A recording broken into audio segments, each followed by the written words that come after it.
This is Scouting Hot Finds Radio. Jason Spangler, your host. My guest today is Russell Smart. Many of you in Scouting know of Russell.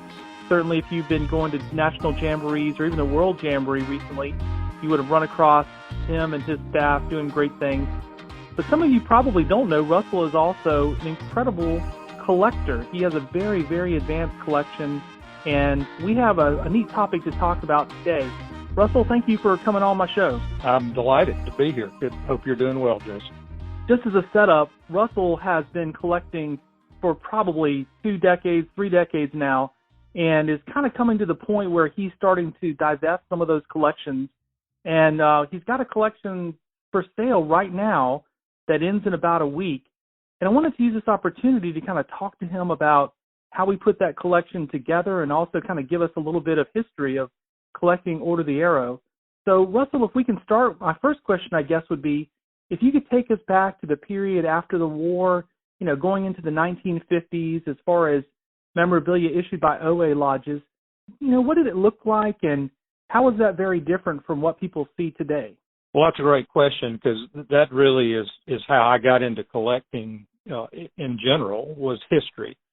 History related to the Boy Scouts, history related to different parts of the Boy Scouts.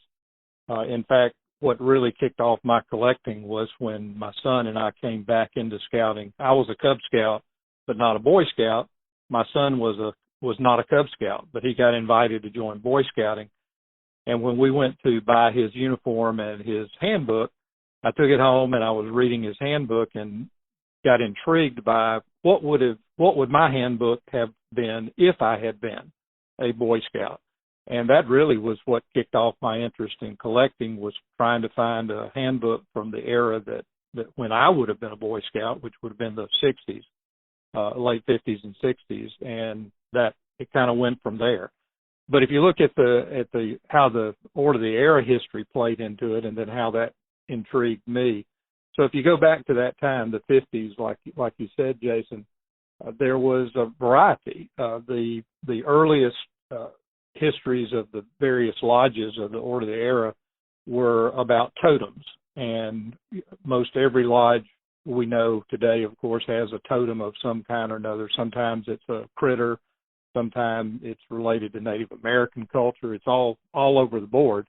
And so the earliest insignia back in those days was a variety. It wasn't even all patches. If you look back into the work that Bishel did in the WAB handbook, he had even a section in there about lodges that had totem pieces, 3D pieces, instead of any kind of patch or stuff. So it was all over the board. But for the most part, it was just various sizes and odd shapes, patches that were worn on the uniform, the OA sash, the merit badge sash, sweaters, jackets, depending on size. A lot of the earliest pieces were too large to go on anywhere on a uniform, and so they were worn on sweaters or jackets, or as I said, on the merit badge sash. So they're all over the place.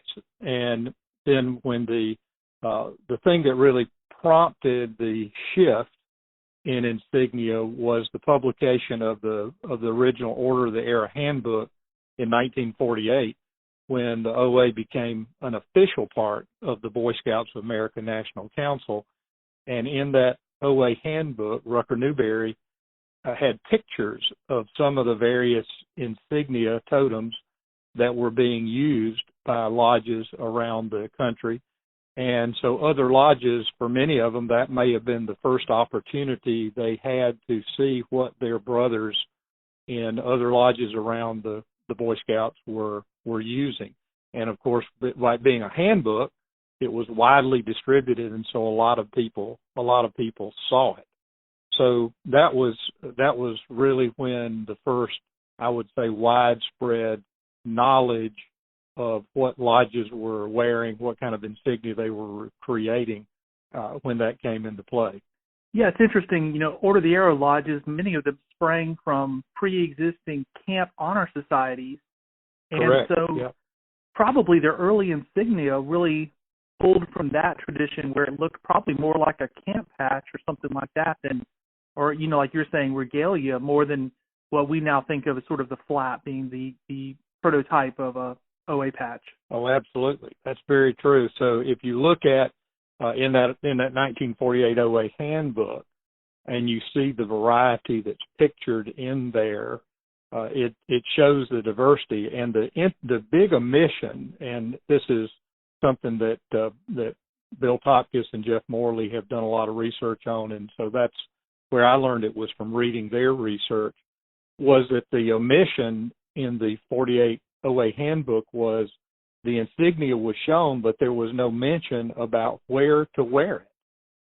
So it was just generally left up to the individual to decide what kind of insignia they had, and even beyond that, where they wore it on the Boy Scout uniform, and which was surprising because I'm actually still a member and have been for a number of years of the current Boy Scouts American National Insignia Committee, and we get lots of requests from all different about all sorts of different things that people would like to see changed or different or added to what's worn on the uniform and the insignia that we have.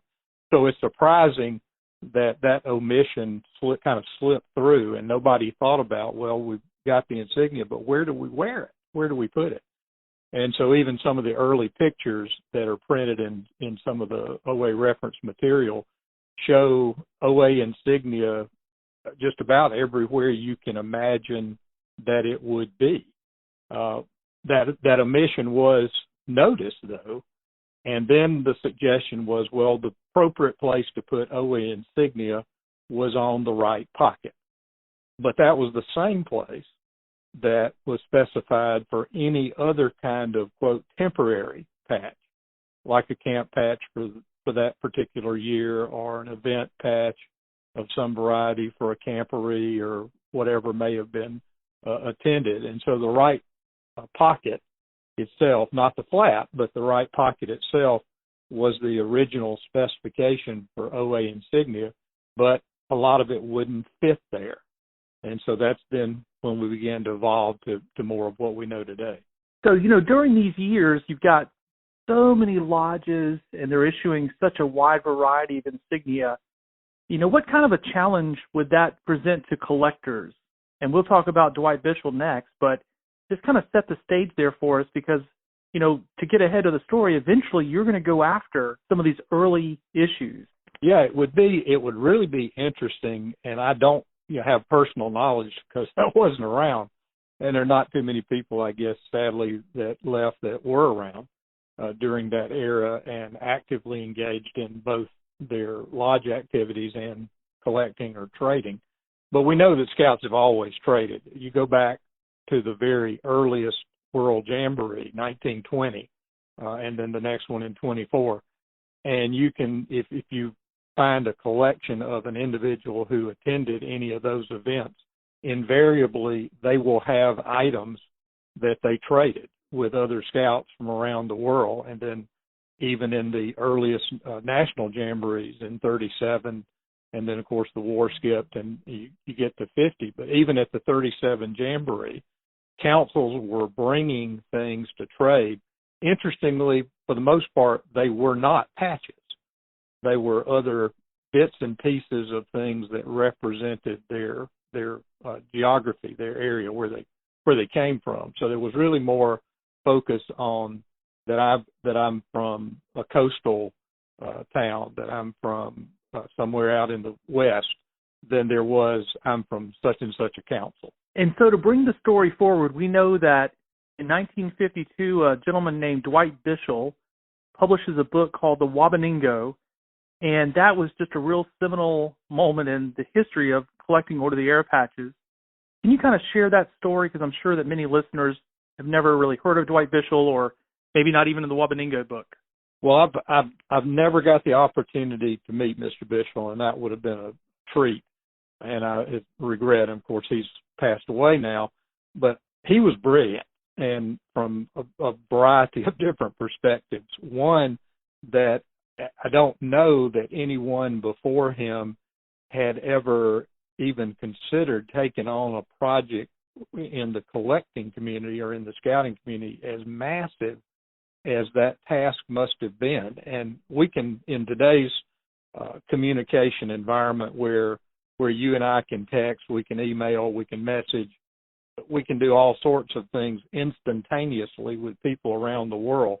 Think about how it was whenever he started, because he published in 52, but he probably started in right after the World War II, maybe late 40s, sending out letters to all these councils that existed. And of course, there were many, many more councils and lodges then than there are today because of consolidations and mergers and such like that. So we're talking probably 600-ish councils that were in existence at that time. And so he wrote all these letters asking them questions and asking them if they would to send him a sample of insignia that they were using for their lodge. And it sometimes gets overlooked that the handbook that he produced is not just about the ones that he got. He compiled, if you look in the back of the book, he compiled information about all the lodges that he didn't get insignia on, but told us what he knew from the communication he had with him. He showed a page of those totems that I mentioned of where they were not patches and gave us examples of that. And then even the first thing that's in the book is where he talked about the 12 regions that existed back then and gave us samples of the regional emblems that were being worn. So the book that he produced, the focus that people tend to think about and associate with that book is the OA insignia, but it was much, much more than that. It is a true history, if you will, of the state of the Boy Scouts of America, councils and lodges and regions, as it existed in 1952 when he published the book. And it's an incredible and remarkable work. He mentions in there that he was hoping to update it from time to time. To the best of my knowledge, I don't think that ever happened because it was probably such a gargantuan task that it was too much to undertake it again. But it is an incredible work of research and documentation that I don't think has been duplicated in that environment certainly since then. Well, Russell, you've given us a great outline of the history of Order of the Arrow patches during this time. But now, as a collector yourself, there's a point at which you decide to go after some of these really rare odd shapes from this time period. Where did that idea come from? You must be sort of a glutton for punishment or something. I don't know how to describe it. Yeah, that's probably true. So, as I mentioned, I came into Scouts the second time around as an adult with my son, and that was in 1988. And we joined the troop and got active. And then in 1990, both of us were inducted into the Order of the Arrow, went through our ordeal at Campo Indian in Blue Ridge Council, and became a member of Attakullakulla Lodge. So that's 1990. Well, it happened that was the 50th year of our lodge, created in 1940, so 50 years, 1990. So one of the guy who was camp director, interestingly, I had very little insignia of any kind at that point, other than some handbooks I'd picked up, as I mentioned earlier, of the patches that I had received for attending camp, summer camp, camporees, et cetera, like that. So I was collecting, but not in an aggressive way, we'll say. So I went to the trading post after our induction into the Order of the Arrow that week at camp, and the camp director said, so you're a member of the OA now, and you've got your pocket flap for AKK, and so it's our 50th anniversary, and I've got a bunch of our 50th anniversary sets that we produced, and I'd like to sell some of them, and now you're eligible to buy one because you're a member of the lodge. So wouldn't you like to spend $10 and buy this set of our 50th anniversary of our lodge? I said, well, yeah, sure, $10. Why not?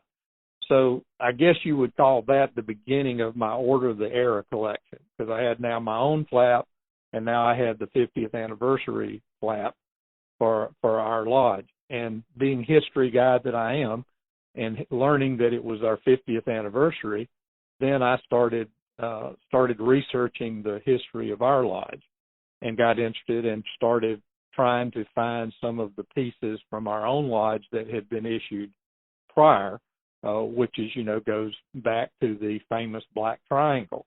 And that's kind of when I learned about that. So I didn't really aggressively collect other OA other than our own lodge. And then as I began to get involved in our fellowships, I started picking up pieces from the other lodges that were members of our section.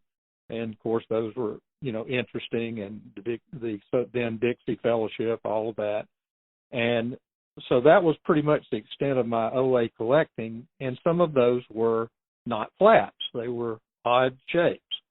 And I went to a couple of traderies with Chris Jensen and met some other folks who were odd-shaped OA collectors. And that sort of intrigued me.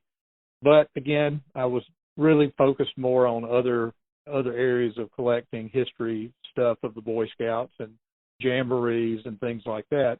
So I really wasn't avidly into OA. Then I reached a point late 90s, I would say between probably around 1998 or so, and I had sort of run out of other things to collect. I had completed a couple of collections up to that point with National Jamboree and our own lodge and things like that. And so I thought, well, I wonder,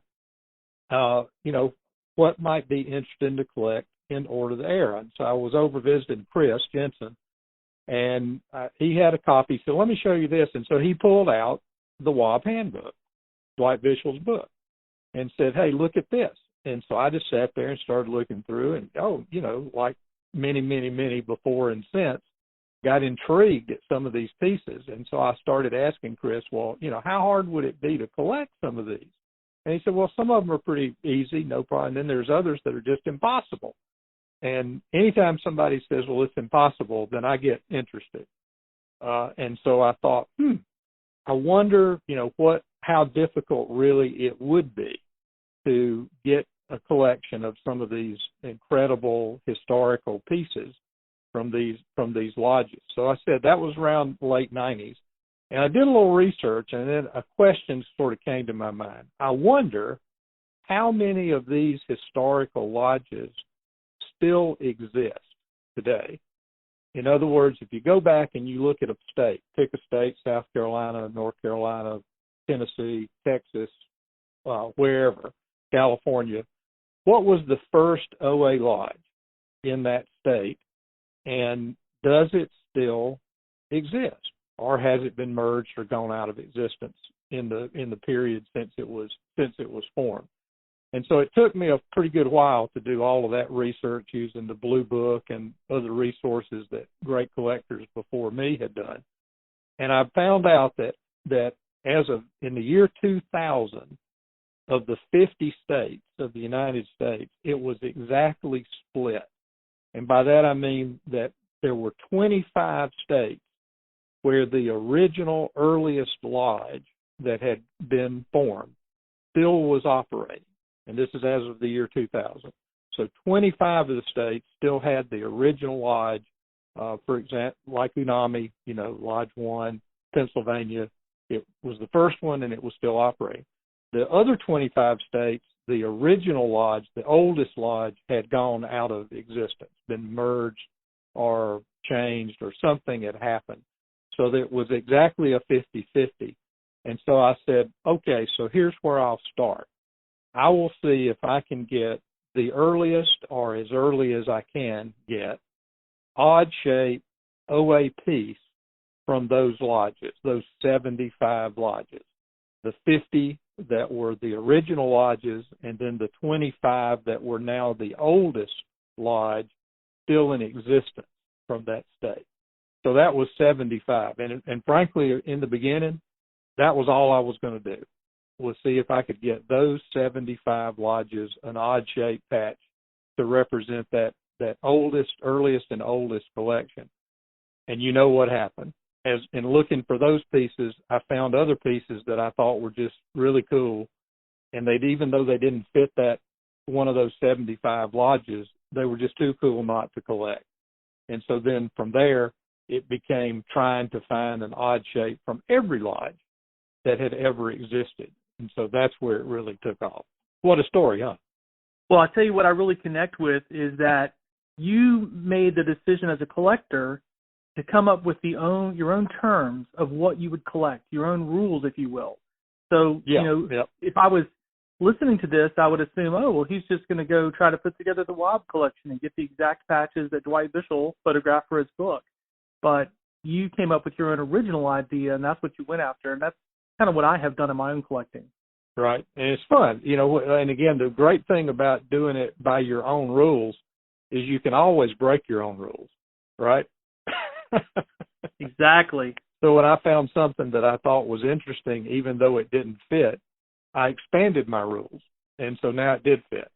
And as I said, eventually I expanded it to be all odd shapes, and so then everything fit. But I really went after the earliest. Now, that wasn't always possible because in some cases they're just incredibly difficult and maybe only one or two exist, and I did get some of those too. But and some of them are in this collection, some of the really, really rare ones. But in any event, it was a fun time, and so that went on for a good decade very actively between the year 2000 and I'd say 2010. I was very actively looking for collecting those pieces. Well, Russell, I mean this in the kindest way possible. You're kind of a spreadsheet collector. And True. You love to crunch the numbers. And I know that right. you shared with me earlier that you did some interesting research just to, as you mentioned, how many lodges were the first and still existed. What were some of the other interesting numbers that you came up with out of your research that people might be curious to hear? Well, a lot of these, a lot of these of the lodges never issued a piece. So that was intriguing, to find out as I went into that part of it, and so that made it a little different as I was, looking for them.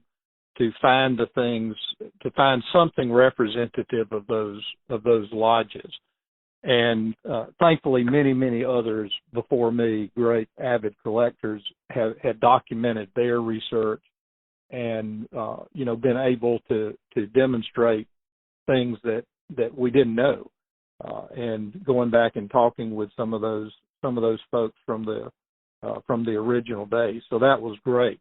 But if you look at, there were 550 round number of lodges that were in play, and so in starting to go through them and try and get that earliest piece that was collected, eventually I was able to get somewhere around 92-93% of the lodges that ever actually issued a piece of insignia, an odd shape, was able to get those. Now we know, the flap, and that kind of goes back to that original story back in the 48-50 time frame after the OA handbook came out. And a lot of people may not realize this story, that was very controversial, that the flap that was created by a few lodges, and I think the earliest count around 1948, there were maybe 12 or 14 lodges that were using an odd shape that fit on the pocket flap of the right pocket rather than the pocket itself. And one of them was pictured in that 48 handbook, Lodge 33, but the second edition of the handbook, it was replaced because the insignia committee said no, we don't want the pocket flap to be so don't encourage it by showing it in the OA handbook. So for the next 5 or 6 years, there was this controversy back and forth because lodges loved it, and they didn't care what the OA committee or the National Insignia Committee said. They just thought it was a cool way to demonstrate a connection with their lodge. So finally, 1954, I believe, the Insignia Committee said, okay, we give, that's the official OA insignia is the flap, and it goes on that pocket over the right pocket flap. So that controversy that existed for about 5 or 6 years there, a lot of collectors are not aware that the flap was that controversial, because now it's what everybody has. And by 73, I think the last lodge to do that was our good old boys down in Alabama from Cherokee. They were the last active lodge to develop a flap, and issued it in the 70s when the standards were changed about adding fleur-de-lis or BSA on the flap. There's a lot of history here, a lot of interest in history, and maybe a lot of collectors don't care. They're just all about the stuff. But I know you share that love, and I do. I like to know the history and the statistics and the numbers, and like you said, the spreadsheet, working it, finding out stuff. That's a big part of the collecting and the fun of it for me. So earlier you said that during your decades of collecting these odd shapes, you were able to get maybe 92, 93% of what you were after. So I'm sure a lot of people listening would wonder, how did you do that? How did you track them down? Or, you don't have to tell us all the names and your secrets, but sure, just how did you acquire them? That would be such an interesting thing, because obviously it wasn't just all clicking on eBay. No, some pieces came off of eBay, but frankly, not a lot. Most of them came as other collectors and dealers found that they had a new victim, me, and that they had a piece that they thought would fit what I was looking for. And once we talked a little bit, then I was certainly not hesitant to tell them what I was looking for, because I wanted their help and their assistance. And so I would get a phone call from another collector, a dealer, saying, hey, would you be interested in X?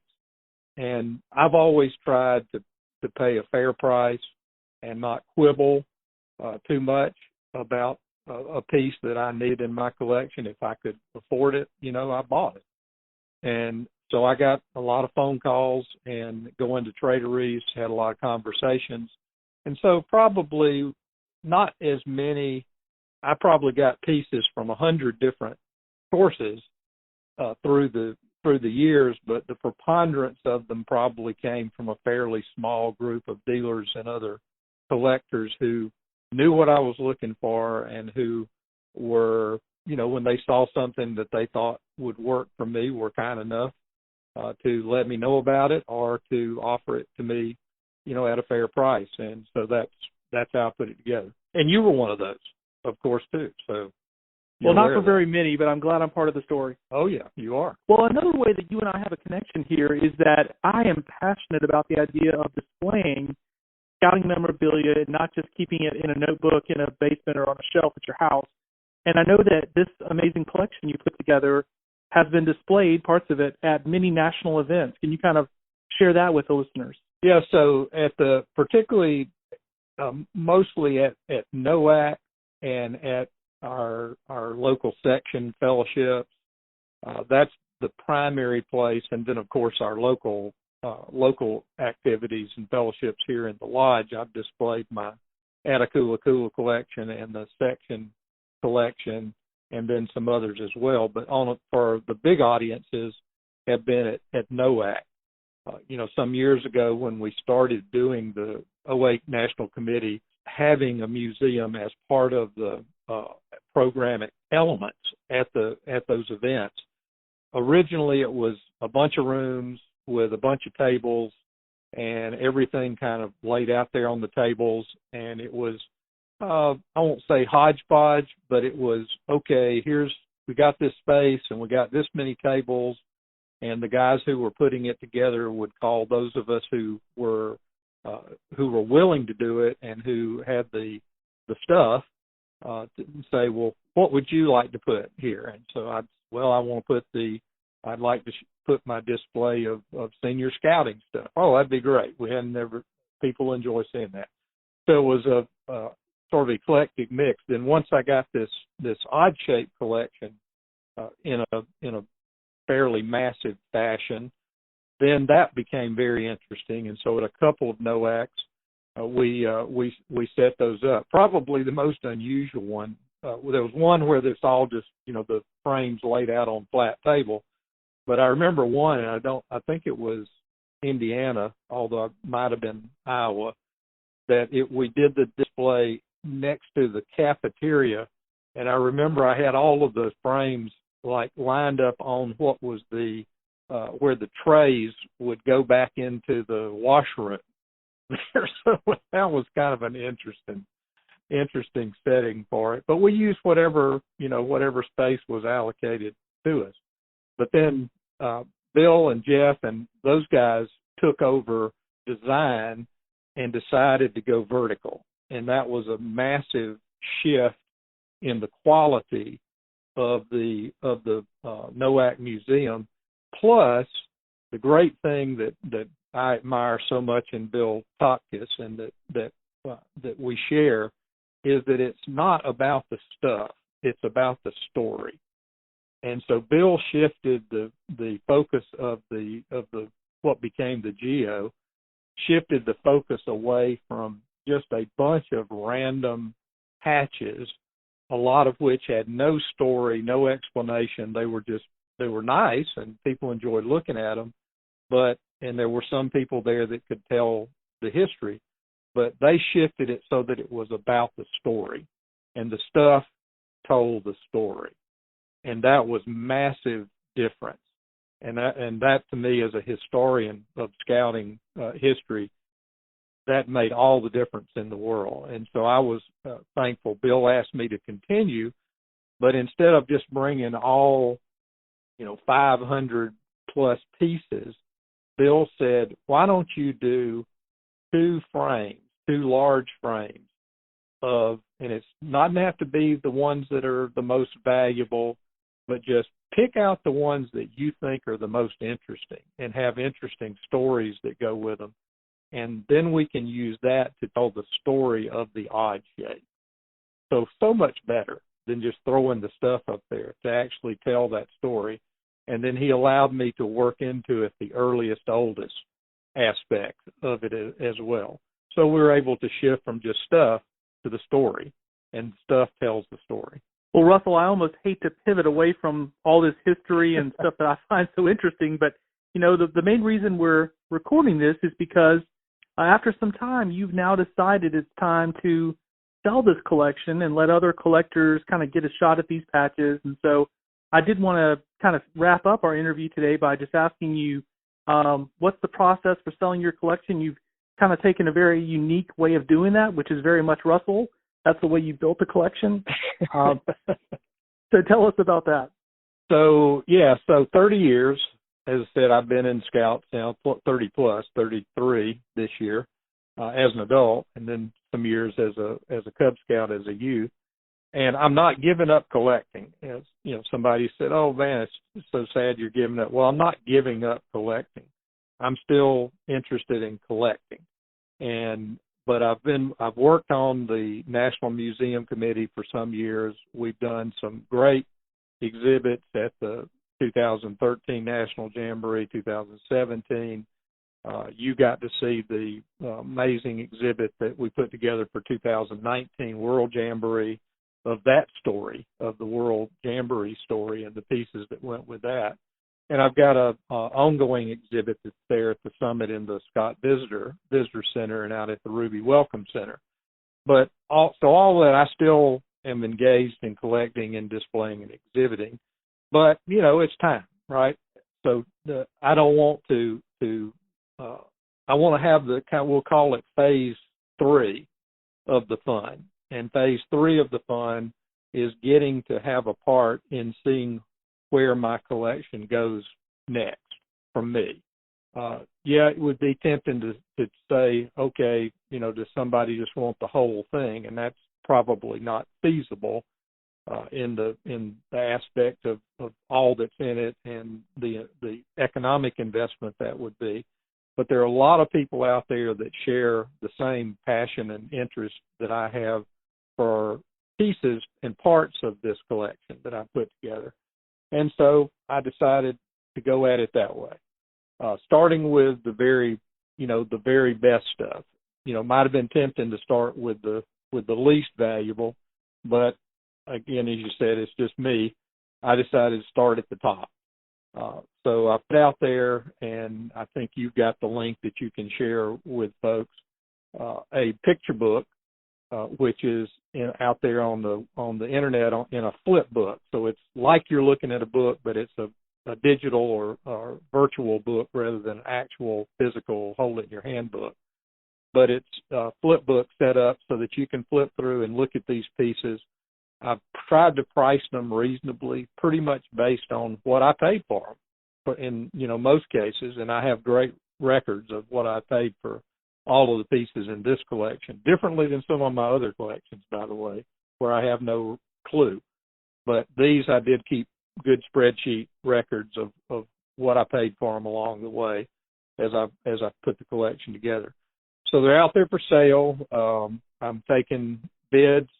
I'm trying to handle it very, I'm a scout first and foremost, and a Christian, and trustworthy, and doing things fair and honest is what it's all about. And I know no other way to do it.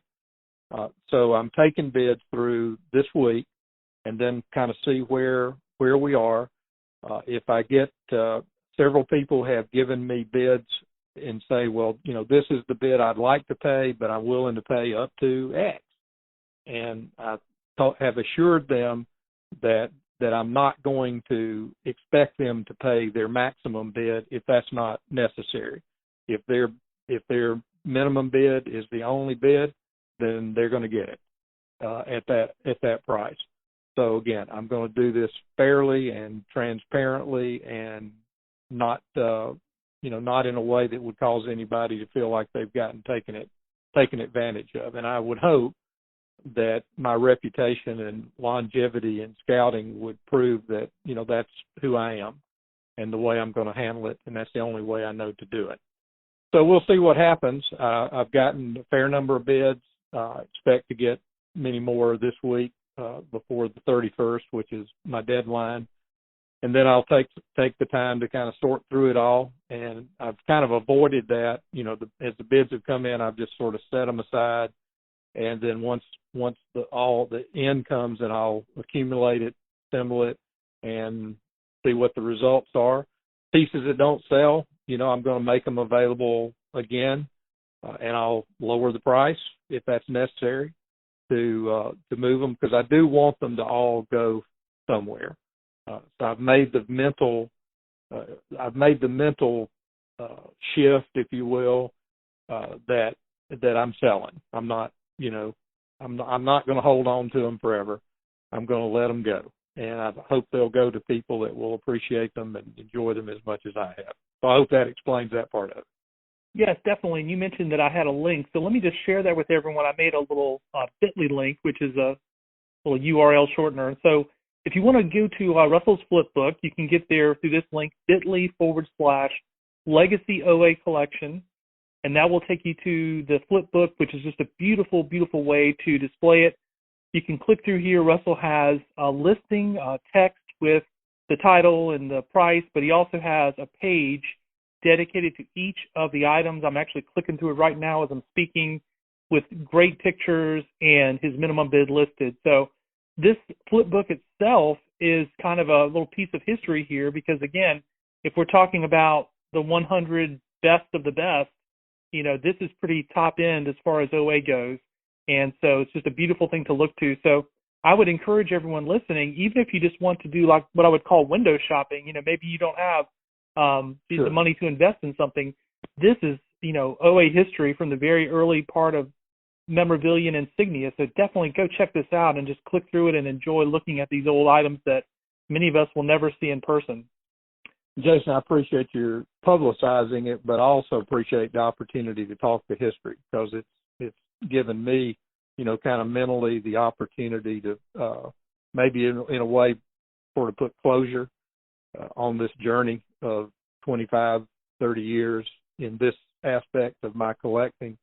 So it's fun. It was fun to revisit as preparing for our conversation, to sort of revisit how it all started and, where where it is now. So that was good for me. So thank you for that. Definitely, Russell. And I think that the way that you're handling everything as a scout, doing it your way, I think that's really cool too. If I ever come to a point where I decide that it's time to break things up, I'll do it the Spangler way. Whatever that would be. I'm sure it'll be a great way. All right. Well, thank you so much, and good luck on your listings. I hope the collection finds new homes, and those people are really excited to get what they've purchased.